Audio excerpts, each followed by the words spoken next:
Kim, could we get the volume down, please? Well, my name is Aaron Nelson. I will be moderating this candidates forum tonight in front of our packed house. We are also live on YouTube on the KLFE page as well as live at 12:40 a.m. So tonight we're going to hear from our city council candidate. And hang on, there we go. We're adjusting some volume. That's much better, a little bit low. So we're going to give each of the candidates 2 minutes to introduce themselves, and then we're going to flip a coin to see which of the 2 candidates that are present tonight will get to answer the first question. So with that being said, we're going to actually flip the coin to see who gets to introduce themselves first. Tina, you call it. Heads or tails? It is heads. Christian, why don't you introduce yourself? Hi, my name is Christian Carradine. So picking it up or closer? My name is Christian Carradine. I've been here for 9 years. I've been paying attention to City Hall since that time, but it really picked up last year with some of the things that were going on, some of the decisions that were coming out. So I'm hoping to help steer that ship over the next couple of years. I teach martial arts and self-defense locally. We owned Lumberjack Grill for a while, my wife and I, so we've had businesses in the area. We still have businesses in the area, and we're looking forward to November 7th.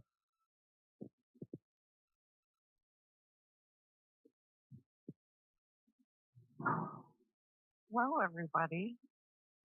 My name's Tina Thompson. I'm also running for city council. I've lived in the area for 40 plus years. I've owned a business in St. Mary's. I'm a volunteer for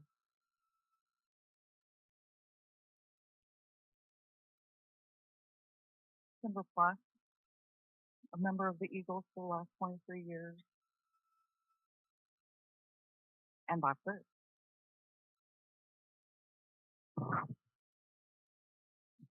Tina Thompson. Thank you.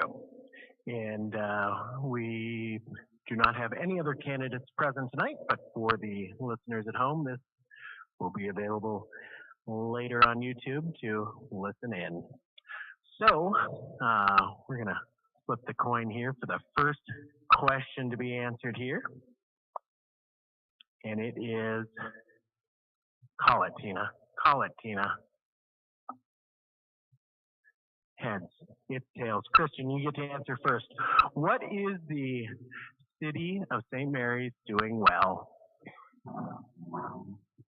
The city of St. Mary's, I think, does a very good job in terms of keeping our park clean. The trash is picked up. The streets are clean. It makes a good presentation. That is a surface assessment.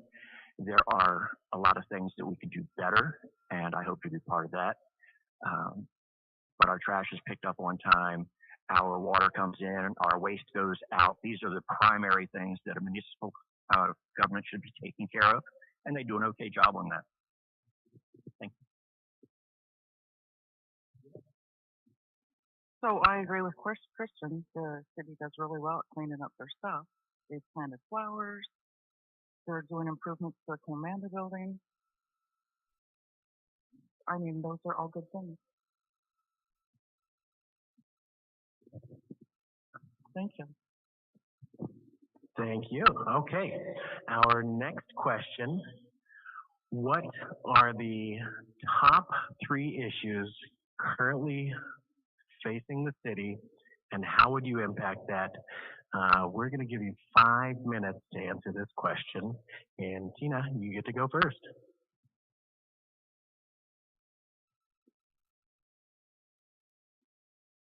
I believe the biggest issue faced in the city is they can't work with anyone else. Um, the current leadership just is unwilling to cooperate with anyone else. They're being short-sighted. They need to think of this community other than just themselves. We're a bigger picture than that. I don't know if I can take 5 minutes for this. Okay. Good. Oh, okay. That's right. It's 2 me. The 3 biggest problems facing the city right now, correct? Okay. Number 1 is transparency and honesty coming from the current city hall. There is no transparency. They don't communicate well with voters and residents. They do the absolute bare minimum to get by, and even then they cut corners quite a bit. I've done several Freedom of Information Act requests, and it's always the bare minimum. They don't let you see what they're doing behind closed doors at all. That's the way that I will fix that is to, when I go in, if you elect me, I will make it a point to bring all that stuff into the light. I will report on behind the door or behind the closed doors meetings. I will everything that they refuse to tell us and show us, I will explain what's actually going on so we can get an idea of how it works behind those doors. The second, I would say, is probably going to be fiscal responsibility. The current city hall is staffed with people, all 6 of the council members. They constantly vote for more property taxes, for more fees on water, sewer, trash, while reducing services, including not allowing folks who are possibly on city water system but live just outside of city limits. They have recently cut back and won't allow those people to hook up, which is horrible. Those people invested in that property. They had commitments that they could bring water in and develop it, and now they cannot. So they're sitting on a lot of real estate that is just not usable right now. Another thing, that fiscal responsibility, there are ways to cut our budget without cutting services. Just one quick, for instance, we're spending $400,000+ this year, I think it is, on the police department. Well, $70,000 of that is for a new truck sometime in the year. It's towards the end of the year, I think it is, next fiscal year. But they won't release information as to what it is, why they need it, why does it have to be this purchase, on and on and on. I asked for the budget information regarding the police department just so I could isolate it and figure out what they're doing budget-wise. And they play with numbers. The city has more than $1.1 million in excess this year than it had last year. Yet every single year, they spend every single dime they get in the door. And there's nothing to go forward. We see projects that finally get done almost always with outside money coming into the city for some reason. And if you look at 10th Street, what they did to 10th Street lumber is horrible. They basically pitched it in, or they elevated the road to a point where he's now sitting in a bowl, and he had to go and invest in his own drainage to keep water out of his store when it gets really bad over there. It's just not the way things need to be run. We need more oversight. And finally, a quality of life issue. I think that dogs and pets should be allowed into City Park on the upper fields when we have events there, like the Friday night concerts. Everybody loves going to those concerts. They're great. Craig does a good job with it. But people should be able to bring their dogs. Most pet owners are terribly responsible. We could work it out. We could even dedicate one of the lower fields as a dog park or a pet park, because they don't use all of those fields. I've never seen them all used at once. So we could dedicate one to have a dedicated park here in town. So that's my top 3. Thank you for those responses. Next question. How would you solve the current shortage of affordable workforce housing in the city of St. Mary's. And Christian, you get to answer this one first. Thank you. There are a lot of people that want to build in this town, and the rules are relatively straightforward when you can find them. But when you ask for permits, you're given oral responses, such as the people I was talking about who live just over the city line for their water. The city has to have a mind toward a genuine commitment towards letting builders and developers come in here responsibly and build the city. As it is right now, the hospital can't keep good staff because there's no place to put them.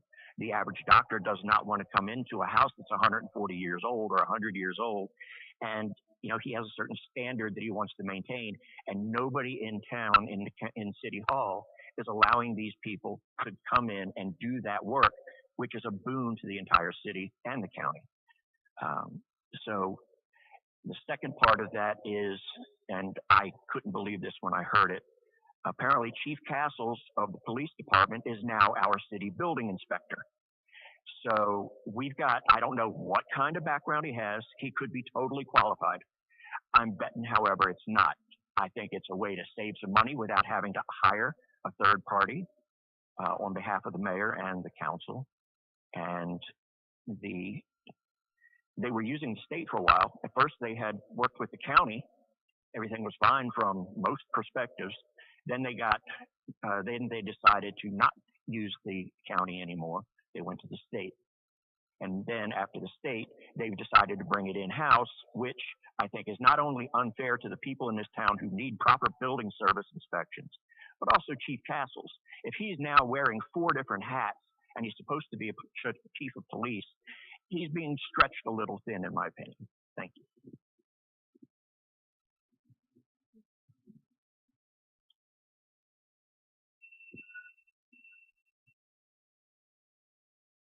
How would you solve the current shortage of affordable workforce housing in the city of St. Mary's?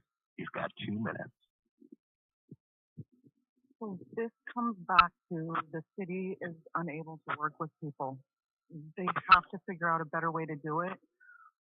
There's plenty of people that come into the city that want to build or want to improve their existing house or some of the dilapidated houses around the town. We need to, as the city needs to figure out how to be on board with that. Either try to redo their ordinances or something that's going to make this workable for everything. Everyone needs a house. I mean, I don't understand why we can't make this work. That's the communication. They have to be willing to communicate with all of the people that want to do something. There's always a way to solve a problem. We just have to work together to do it. Thank you. Okay. This next one is for Tina first.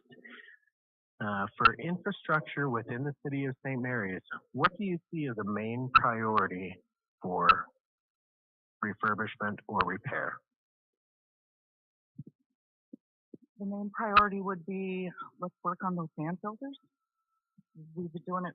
They've said that they're in the works for the last 8 years. We need to figure out how to make that work. The city is really into finding grants and funding, then we need to find the grants and funding for that. There's just no excuse that it goes on for this long. Fixing those wells, that's been in the works for years and years and years. There's just no reason why we're not moving forward with that. Thank you. Fixing our infrastructure? Just a question. College Avenue looks great after they've redone it. I don't know how long it's going to last, but it looks great right now and it rides great. However, if you turn north or south in any direction, every single street has been chopped up and beat up and weathered. It's worse than riding a lot of the roads up into the hills. I mean, those roads are in better shape. And I understand that there's infrastructure underneath. They don't really like to fix the water and sewer at the same time so that once they put the blacktop back down, it doesn't have to be dug up again. Again, I come back to just this one piece of our budget. If there was not a city hall with a police department in town, that's an extra 400 grand a year that could be spent on asphalt and sewers and the real core issues that need to be maintained by the city government. I like most of the services in town. We're doing good as far as that goes. I'm just fine with all that. But again, transparency and communication. You can't go and ask them about these things. They won't put you on the agenda. You can't bring it up. They don't even put their emails on the city website for residents to email the council members or the mayor in order to get a conversation going. So there's a lot more that could be done with the budget that they have. They're choosing to spend their money in other places. Thank you. Thank you very much. This next question is budget related. Great segue into that. If you were elected, what would be your budget priority items? And this one goes to Christian first. Thank you. Budget priorities. As Tina mentioned, this city spends a lot of time searching for grants, for outside money, for people from around the state and around the country to pave our roads. I think we need to become more fiscally responsible so that if there is an extra $1 million in the budget this year, put it towards something that fixes the town. As in 2018, 2019, 2021, 22, and 23, they have raised sewer, water, and trash fees and or property taxes each and every year. The only year they did not do that recently was in 2019 when they decided to vote themselves raises and the mayor got an 80% bump in pay. So again, that's not spending our money wisely. I would look very hard at each and every section of the budget, find out what we don't need that they spend money on, and ask that they cut back on it. As a council member, obviously we each have one vote. Nobody's going to be able to do it from a single seat. But at the very least, we can bring it up and have them answer why this or that is not an acceptable use of resources. They talk about the park down in the corner where they have hills. I guess kids used to ride their bikes down there and BMX bikes, that kind of thing. And I'm hearing all the time now that it's in disrepair. There's crime going on down there, this, that, and the other. And I would say put a camera up if you've got a crime issue, have an officer go down there once in a while if you've got a crime issue. But otherwise, let's get it back into working shape so kids have a place to go and do what that was for. Thank you.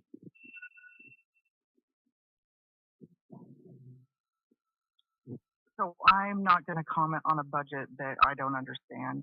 And honestly, I don't think the city understands where their money's being spent either.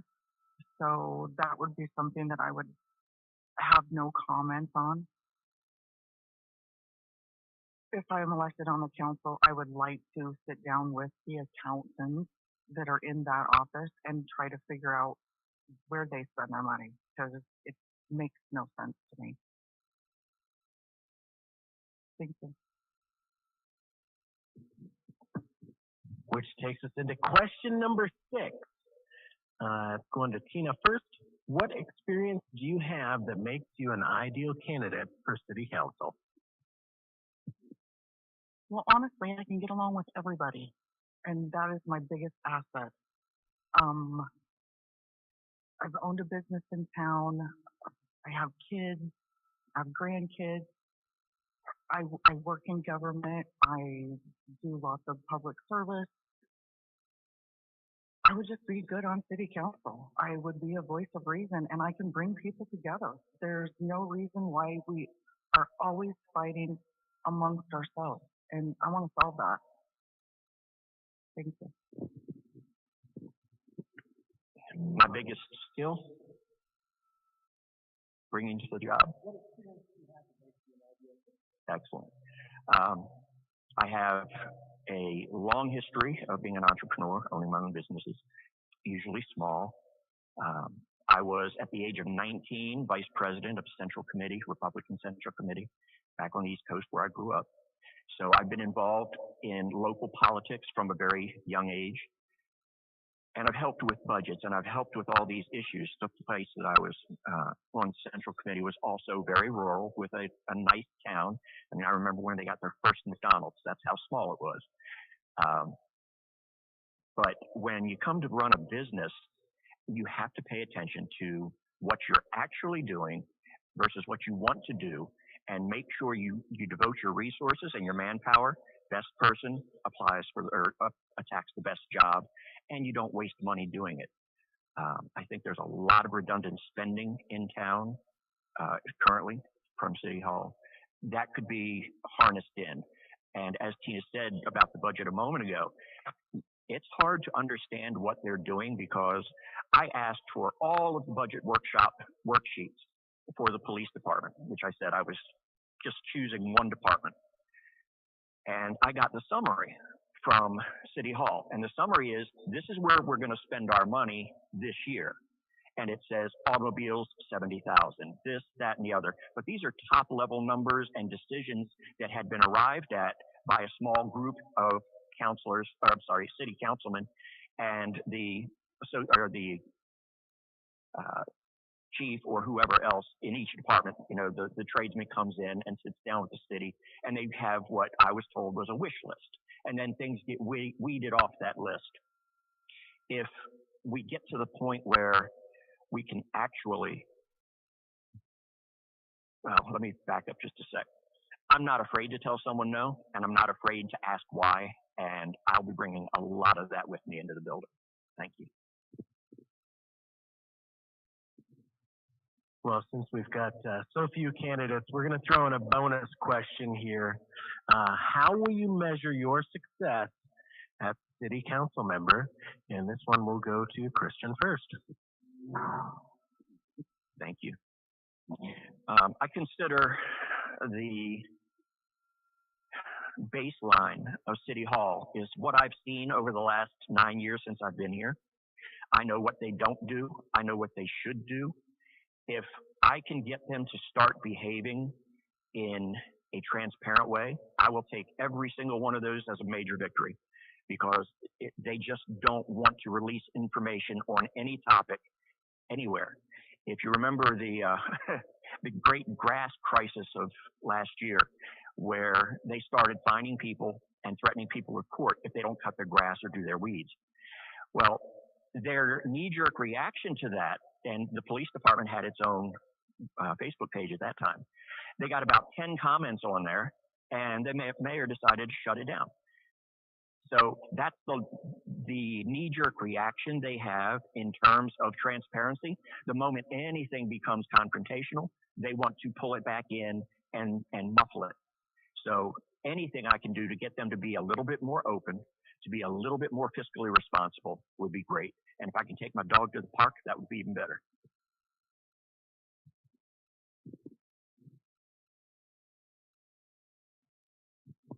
How will you measure your success as a city council member if you're elected? This one's easy. Everyone's going to get along again. We need to come back to community.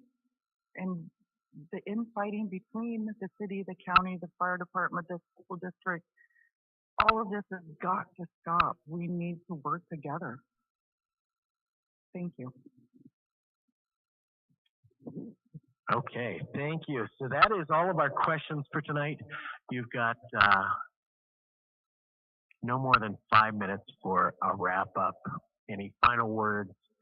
And Tina, you get to go first. I'm going to defer to Christian. Okay, I'll go first. Thank you both Radio and Aaron for being here tonight and doing this. I am sorry that not one single incumbent felt it was necessary to come here and talk, meet voters, do whatever. It's their knee-jerk reaction, as I said. They'll do anything to avoid being in public and having to answer questions about the job they do. I've committed to one term only. I'm not going in there. I don't want to go in there. I don't want this job. But somebody's got to go in there and be rude a little bit and say things that need to be said and ask questions that pin people down for answers. That I will do. It's been said that sunshine is the best disinfectant. I plan on bringing sunshine into the building. And when I see something that I think is foolish in terms of the budget or whatever procedure, I'm going to call them out on it. And I'll call them out publicly so that everybody knows there's a discussion going on about this. You'll never hear it from the Facebook page for the city. So I will bring that information out. They mask a lot of stuff that I want to see not happen anymore. It's city government. It should not be contentious. Keep the roads clean, keep the parks clean, cut the grass, keep our water going, keep our sewer going.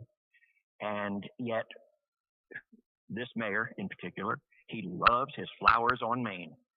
And that's fine because he gets private donations, albeit maybe with a little arm twisting, from local businesses to keep that going. Yet it is the city employees who pay those people to drive around all summer long watering. That's fuel, that's employees' wages, there's probably a lot of things I could tick off in there. So it's every single one of those little things that adds up to a city that is not functioning the way that it should. I would be extremely agreeable with people in the room as long as we're talking about the right issues. When they try to hide it or cover it up, no, I'm just going to get loud. And I hope everybody will vote for me on the 7th. Thank you.